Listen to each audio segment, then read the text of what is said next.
अब बोलिए। ये मुझे कभी ढंग से पैसे नहीं देते योना। पिछले महीने सिर्फ 20,000 रुपए दिए थे। इसलिए ब्रिटनी की पूरी कस्टडी सिर्फ मुझे मिलनी चाहिए। नहीं, मुझे डैडी के साथ रहना है। तुम चुप रहो बेटा। क्या ये बात सच है मिस्टर जोन्स? क्या आप अपनी एक्स वाइफ को खर्चे के पैसे नहीं दे पा रहे? आजकल मेरा हाथ जरा तंग है योर ऑनर। खाने और किराए के खर्चों के बाद जो बचता है मैं इसे दे देता हूँ, पर शायद वो कम पड़ता है। 20,000 रुपए महीने के, इतने में क्या होता है? अच्छा हुआ डेमियन हमारे साथ है, जो तुमसे 2 गुना ज्यादा पैसे कमाता है। भले ही मैं ज्यादा पैसे नहीं कमाता, पर इसका ये मतलब नहीं कि मैं अच्छा बाप नहीं हूं। योर ऑनर, जब हमारी शादी हुई तब भी मेरे पास ज्यादा कुछ नहीं था, पर मैं हर रोज ब्रिटनी को स्कूल लेने जाता था। उससे पूछता था उसका दिन कैसा रहा, और हम हंसते खेलते घर आते थे। और जब भी हम घर पर होते, मैं अपना सब कुछ छोड़कर पहले ब्रिटनी की मदद करता था। अपना पूरा टाइम उसे देता था ताकि वो जिंदगी में आगे बढ़ सके। और हर रात उसे सुलाने से पहले मैं कहानियां सुनाता था, और धीरे धीरे वो सो जाती थी, क्योंकि वो जानती थी कि मैं उससे कितना प्यार करता हूं। और इसीलिए मैं भले ही आधे पैसे कमाता हूं, पर उससे बेहद प्यार करता हूं, और यही मायने रखता है। माफ कीजिए, पर ऐसा इमोशनल अत्याचार मैंने पहली बार सुना है। रॉजर, प्यार से बिल नहीं भरे जाते। ऑर्डर। आप मत बोलिए miss baker. I am sorry योना। मैंने आप दोनों की बातें सुन ली हैं, पर मुझे सोचने के लिए थोड़ा और वक्त चाहिए। अदालत की कार्रवाई 2 दिन के लिए मुलतवी की जाती है।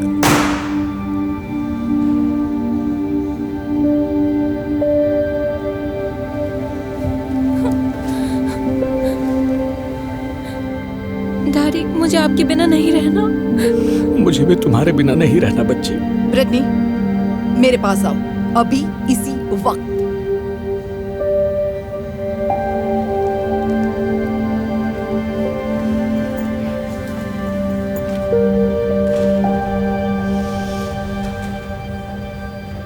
अगले दिन मॉम और डेमियन ब्रिटनी को स्कूल लेने जाते हैं।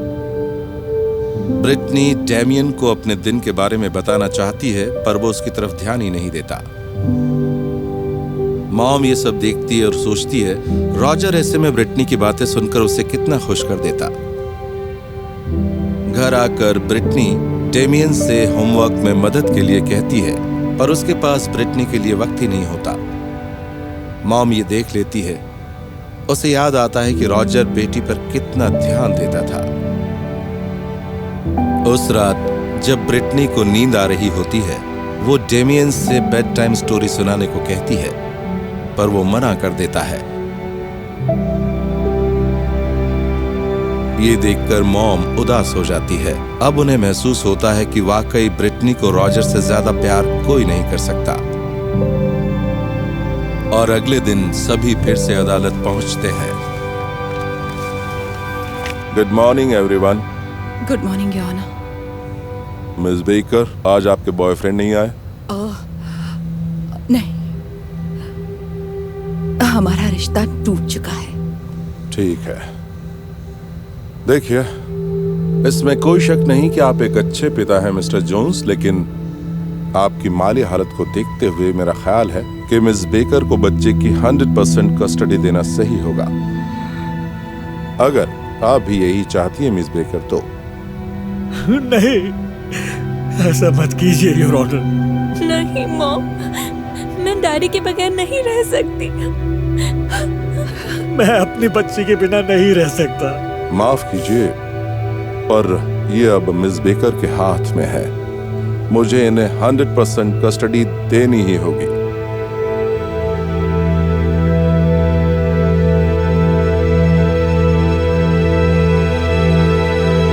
प्लीज रुकिए, मुझसे गलती हो गई। मैं समझ चुकी हूँ, रॉजर से अच्छा पिता कोई हो ही नहीं सकता। भले ही वो दूसरों से आधा पैसा कमाते हो, पर वो अपनी बच्ची से 2 गुना प्यार करते हैं और यही मायने रखता है। क्या हम फिर से एक हो सकते हैं रॉजर? यही तो चाहता हूं मैं। डैडी, मैं आपसे बहुत प्यार करती हूँ। मैं भी तुमसे प्यार करता हूं।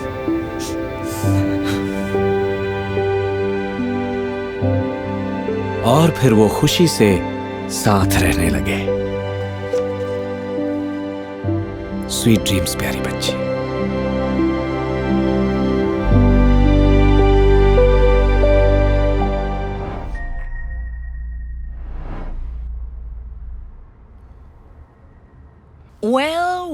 वेल, मेरे कुछ ही देर में बनने वाले एक्स हस्बैंड, मैं तुमसे तुम्हारे सारे पैसे निचोड़ कर पी जाऊंगी। पहले मुझे धोखा दिया और अब मेरे पैसे छीनने की कोशिश कर रही हो। मेरा वकील जज को तुम्हारी सच्चाई जरूर बताएगा। ओ, कितने भोले हो तुम। एक बात बताऊं, तुम्हारे पास कुछ चिल्लर छोड़ने का एहसान जरूर करूंगी। आप सब खड़े हो जाइए, जज साहिबा आ रही हैं।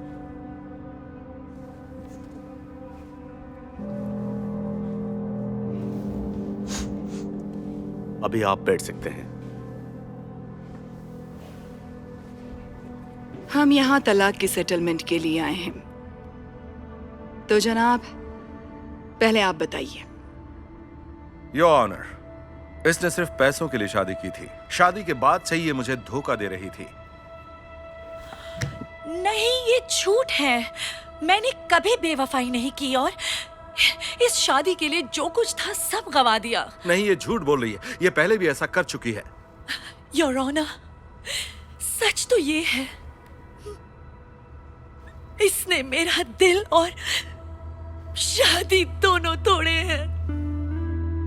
इसलिए मुझे लगता है योर ऑनर, इसके पास जो कुछ है वो सब मुझे मिलना चाहिए। इसे फूटी कौड़ी भी नहीं मिलना चाहिए। शांत हो जाइए, चुप हो जाइए। ये पहले भी ऐसा कर चुकी हैं, इस बात का कोई सबूत है आपके पास? जी हाँ, सबूत मेरे वकील के पास है। वो यहाँ बस आते ही होंगे। देखिए, अगर वो नहीं आए और आपके पास भी सबूत नहीं है, तो मैं आपकी पत्नी के हक में ही फैसला लूंगी।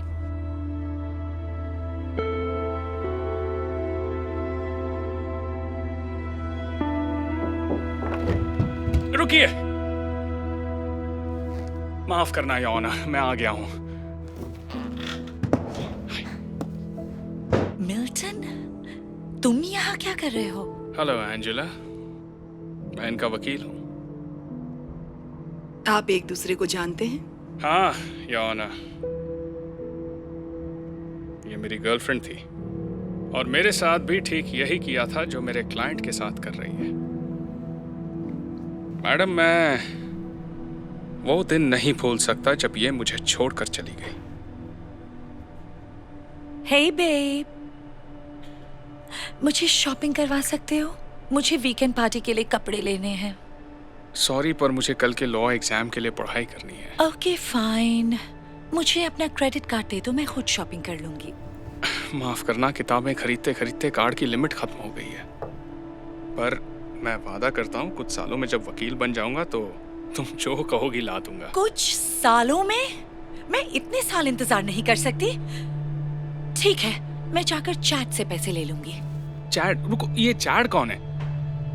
मेरा रिच बॉयफ्रेंड। और कैसे कर पाऊंगी मैं अपनी महंगी शॉपिंग? तुम मेरे साथ ऐसा कैसे कर सकती हो? मुझे कोई ऐसा चाहिए जो मेरे खर्चे उठा सके। माफ करना, बट इट्स ओवर।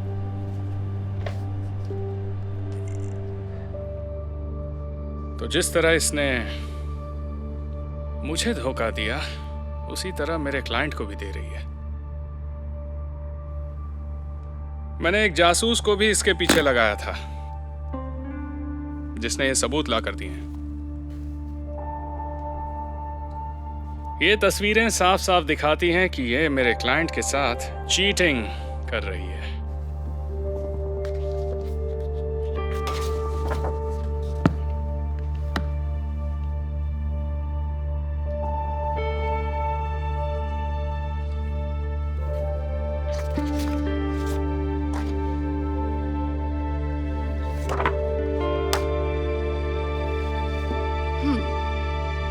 अगर ये मेरी शॉपिंग के खर्चे नहीं उठा सकता तो ये मेरी गलती नहीं है। अगर इसके पास पैसे होते तो मैं इसे कभी धोखा नहीं देती। Order, order. मुझे जो जानना था वो मैं जान चुकी हूँ। यह अदालत सब कुछ समझ चुकी है, इसलिए इस महिला को 1 भी रुपया नहीं मिलेगा। अदालत बर्खास्त होती है।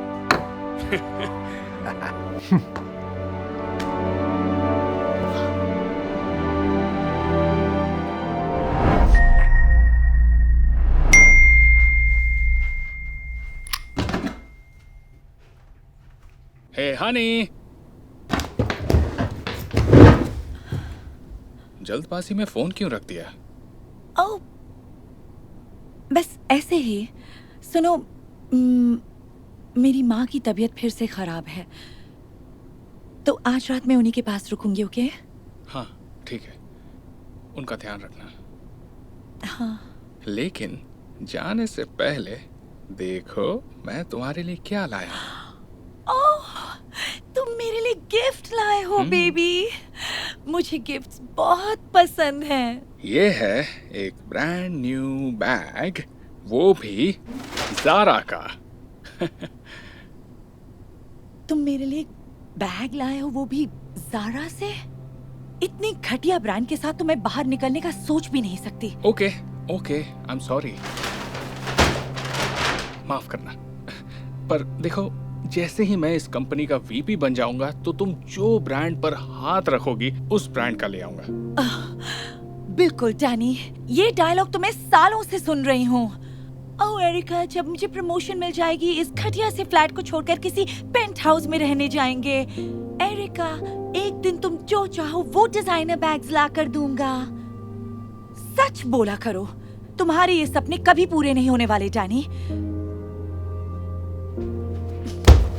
अब जाने दो मुझे। डार्लिंग, हे, शायद तुम कुछ भूल रही हो।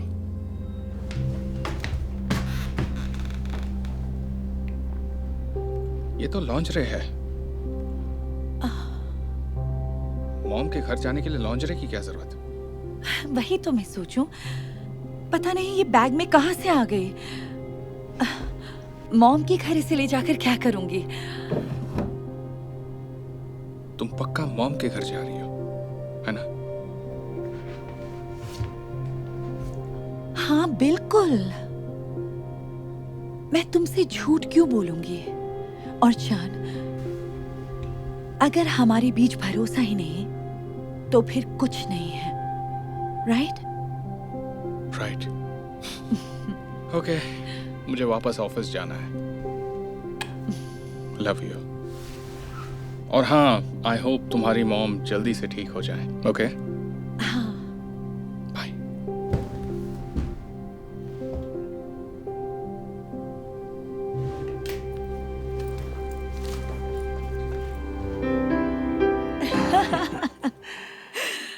इस जगह पर मुझे बस 2 महीने हुए हैं, पर सब कुछ बढ़िया चल रहा है। यही देखकर तो मैं इतनी इम्प्रेस हुई तुमसे। तो चलो थोड़ा और इम्प्रेस कर देते हैं। तुम्हारे लिए एक छोटा सा गिफ्ट है। रेजी, तुम मेरे लिए गिफ्ट लाए हो, वो भी गुची से। पता था तुम मुझे बहुत पसंद आओगे। तुमसे एक सवाल पूछ सकता हूँ? तुम जैसी खूबसूरत लड़की शुगर डैडी वेबसाइट पर क्या कर रही है? मैं जानता हूँ कोई भी अच्छा लड़का तुम्हें आसानी से मिल जाएगा। वैसे सच कहूं तो मेरा हस्बैंड है, पर वो मेरी जरूरतें पूरी करने लायक नहीं है। आज घर से निकलते हुए उसने मुझे एक गिफ्ट दी, वो भी ज़ारा से। कोई ऐसा सोच भी कैसे सकता है? कमाल है, इतनी प्यारी लड़की और इतना घटिया गिफ्ट। एग्जैक्टली। तुम मुझे समझते हो। मुझे एक असली मर्द चाहिए जो मेरी जरूरतें पूरी कर सके, तुम्हारी तरह। वेल, क्यों ना तुम और मैं मेरे घर चले। मेरा एक पेंट हाउस है यहाँ पर।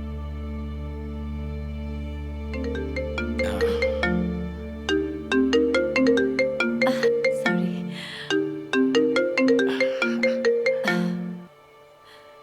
हेलो, मैं मॉम के साथ हूँ, अभी बात नहीं कर सकती। इसके लिए आई एम सॉरी। तो तुम कह रहे थे पेंट हाउस?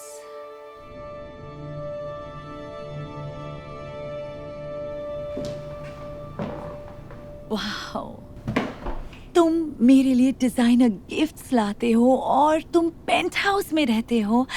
मानना पड़ेगा, तुम बिल्कुल मेरे टाइप के हो।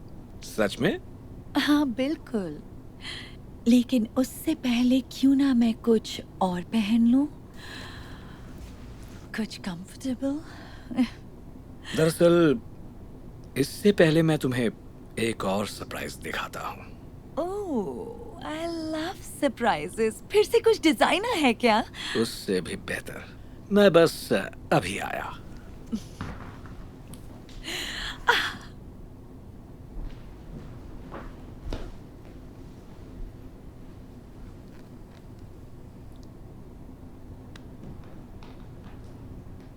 तो बताओ क्या है सरप्राइज? मैं हूं। मैं हूं सरप्राइज। डैनी, तुम यहाँ क्या कर रहे हो? ये तो मुझे तुमसे पूछना चाहिए। तुम तो अपनी मॉम के यहाँ गई थी ना? वहीं थी, मतलब वहीं जा रही थी, पर रास्ते में एक फ्रेंड मिल और गया। कितना झूठ बोलोगी एरिका? मैं कई दिनों से तुम पर नजर रख रहा हूं, समझी तुम? देखो, काफी टाइम से तुम्हें देखकर शक सा होता था। मुझे देखते ही तुम अपना फोन छुपा लेती थी और कहती थी कि अपनी मॉम के यहाँ रहने के लिए जा रही हो।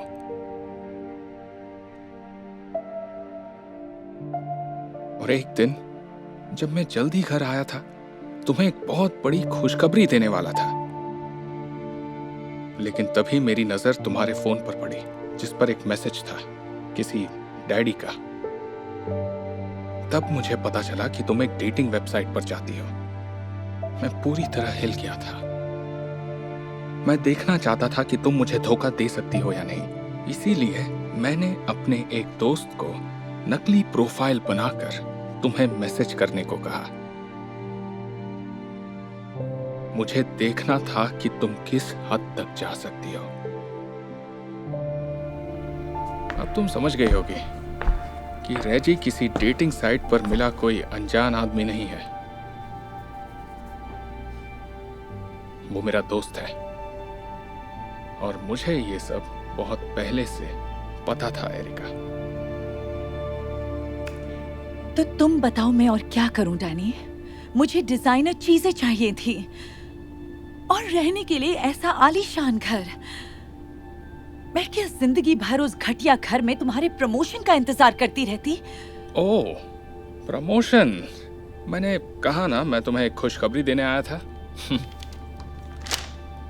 मुझे वो प्रमोशन मिल गया और ना सिर्फ मेरी कंपनी ने मेरी सैलरी बढ़ा दी है, बल्कि उन्होंने मुझे एक बड़ा सा बोनस भी दिया है।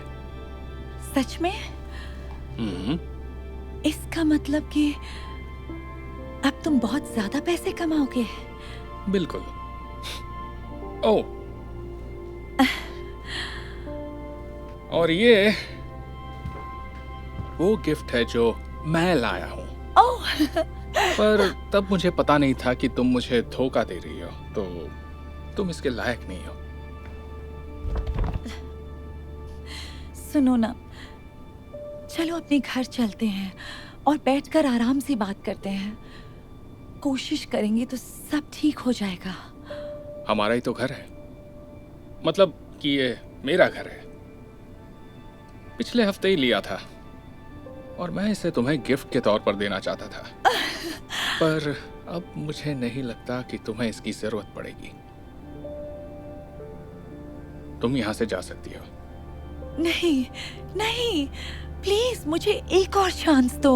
नहीं, क्योंकि किसी ने मुझसे कहा था अगर हमारे बीच भरोसा ही नहीं तो हमारे बीच कुछ भी नहीं। सही कहा ना? डैनी प्लीज ऐसा मत करो। निकल जाओ और वो लॉन्जरे भी लेती जाना।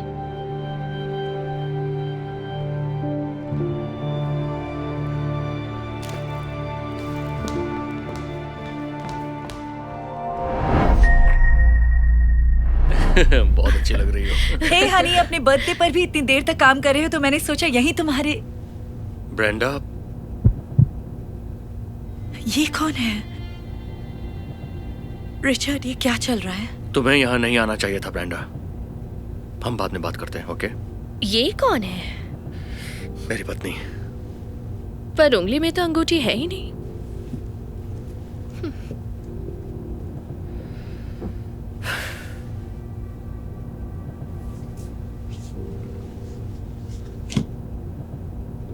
तो ये सब चल रहा है ऑफिस में? इसलिए तुम इतनी रात रात तक काम करते हो? तुम ऐसा कैसे कर सकते हो शादी के इतने सालों बाद? देखो, मैं कहना नहीं चाहता, पर हर कामयाब आदमी ऐसे रिश्ते रखता है। सब ऐसा करते हैं। पर कामयाबी तुम्हें मेरी वजह से ही मिली है। क्या कहा?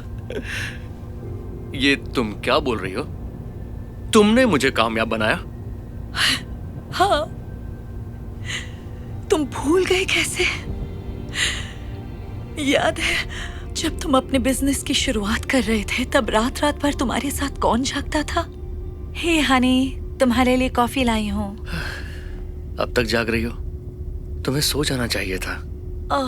तुम्हें काम करता छोड़कर सो जाती तो मुझे बुरा नहीं लगता क्या? कैसा चल रहा है? अकाउंट्स की बैलेंस शीट है। पूरा दिन लग गया पर अभी तक मैच ही नहीं हुई। लाओ, मुझे देखने दो।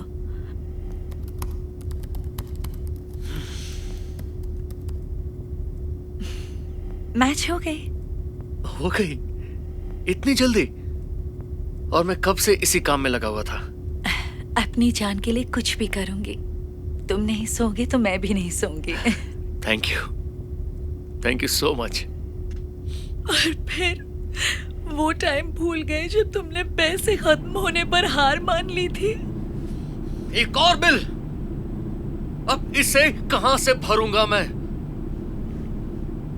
सब खत्म। और नहीं हो पाएगा।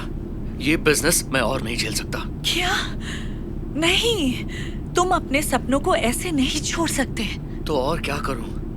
हमारे पास जितने पैसे थे सब इस बिजनेस में गंवा दिए। मुझे अब कहीं नौकरी करनी होगी। रुको, मैं भी आई।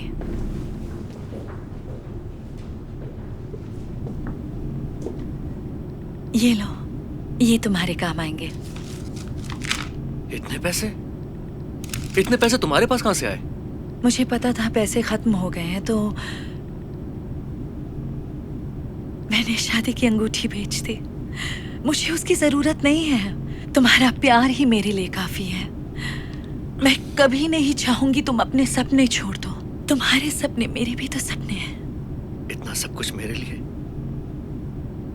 मैं ये सब कभी नहीं भूलूंगा। मैं तुमसे वादा करता हूँ, जब सब कुछ ठीक हो जाएगा तुम जो अंगूठी कहोगी मैं तुम्हें वो दिलवाऊंगा।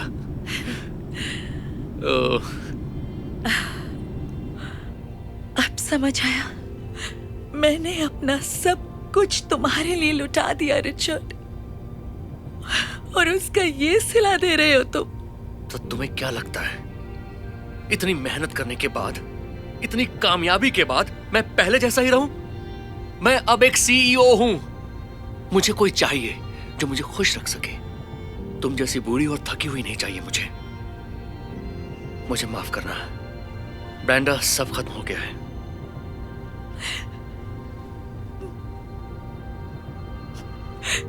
Happy birthday Richard. हमेशा खुश रहना। ब्रेंडा के जाने के बाद रिचर्ड फिर से अपने बिजनेस में खो गया, लेकिन बीवी के बिना उसे काम पर ध्यान देने और सही फैसले लेने के लिए समझाने वाला कोई नहीं था। रिचर्ड की नई गर्लफ्रेंड हमेशा उसके साथ शराब और पार्टी में डूबी रहना चाहती थी। इसका असर रिचर्ड के फैसलों पर भी पड़ने लगा। ब्रेंडा उसे हमेशा सेविंग के लिए समझाती थी, लेकिन इस नई गर्लफ्रेंड को बस उसके पैसे उड़ाने से मतलब था। उसे देखते ही वो उसके आगे हाथ फैला देती थी, पैसे मांगती रहती थी ताकि अपने लिए डिजाइनर कपड़े और बैग खरीद सके। धीरे धीरे रिचर्ड के पैसे खत्म होने लगे, यहां तक कि बिल भरने लायक पैसे भी नहीं बचते थे। लेकिन ब्रेंडा की तरह उसके बुरे वक्त में उसका साथ देने की बजाय उसकी गर्लफ्रेंड सिर्फ मौज मस्ती के लिए उससे मिलती थी। इसलिए जब रिचर्ड के सारे पैसे खत्म हो गए तो उसकी गर्लफ्रेंड भी उसे छोड़कर चली गई। ब्रेंडा जैसी मजबूत बुनियाद के चले जाने से उसकी जिंदगी और बिजनेस की इमारत एक झटके में टूट गई। कुछ साल बीतने के बाद अचानक ही उसकी मुलाकात ब्रेंडा से हो गई। ब्रेंडा, ब्रेंडा, ये तुम हो? रिचर्ड, वाह, तुम बहुत अच्छी लग रही हो। एक मिनट बात कर सकती हो? मुझे एक मीटिंग के लिए लेट हो रहा है, पर हम चलते चलते बात कर सकते हैं। बोलो। देखो, जब से तुम मुझे छोड़कर गई हो, तुम्हारी बहुत याद आती है। क्या हम इस रिश्ते को एक और मौका नहीं दे सकते? तुम्हें क्या लगता है ब्रेंडा? पर मैं तो तुम्हें बहुत बूढ़ी और थकी हुई लगती थी ना। वो सेक्रेटरी कहाँ गई जो तुम्हें असली खुशी देती थी? वो चली गई। सच कहूं तो जब से तुम गई हो, मेरी जिंदगी और बिजनेस सब बर्बाद हो गया। ये तुम्हारी कार है? हाँ, अभी खरीदी है।